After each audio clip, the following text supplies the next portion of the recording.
hava da nə qəşəngdir. Adam lap pisir bu havada işin gücünü atıb piknik eləsin. Nə deyirsiniz? Gedək. İnanırsan, bax, bayaqdan oturub fikirləşirəm belə havaya baxa-baxa ki, nəsə çatışmır.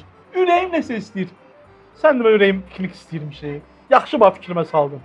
Özdə, mən deyirəm, elə-belə piknik olmasın ha. Əməlli başlı piknik eləyək. Belə sendviçli, meyvəli, termosda qəşəng belə ətirli kofeli. Pah!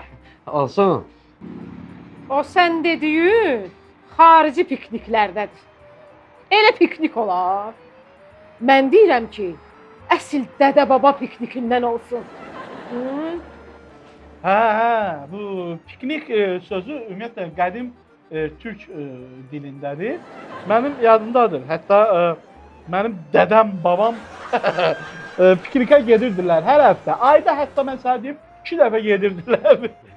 Yadımdan çıxıb, bir dənə biz o dədə-baba piknikindən nə aparırdıq? Nə edirdik o piknikdə? Gəl onu da bilmə. Dədə-baba pikniki şirniyyatlı, qutablı, samavar çaylı olur. Biz belə görmüşük doğmalarımızdan.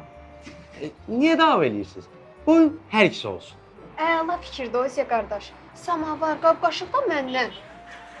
Onda qəşəng yerə salmağa xalça, manqalı kömürü də məndən.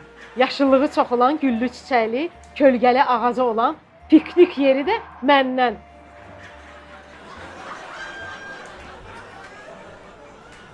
Mən başa düşmədim, bu piknikin ərzaqları da məndən. Əlbəttə səndən Ozio. Bu ərzaqları Ozio marketdən alıb gətirmək səndən. Amma onu Ozio'da sifariş verib pulunu ödəmək məndən. Yox, hər şey də sizdən olmasın da. Siz yığışın, sifariş eləyin. Qoy kəşbək də məndən olsun. Ay sən. Nə lazım idi?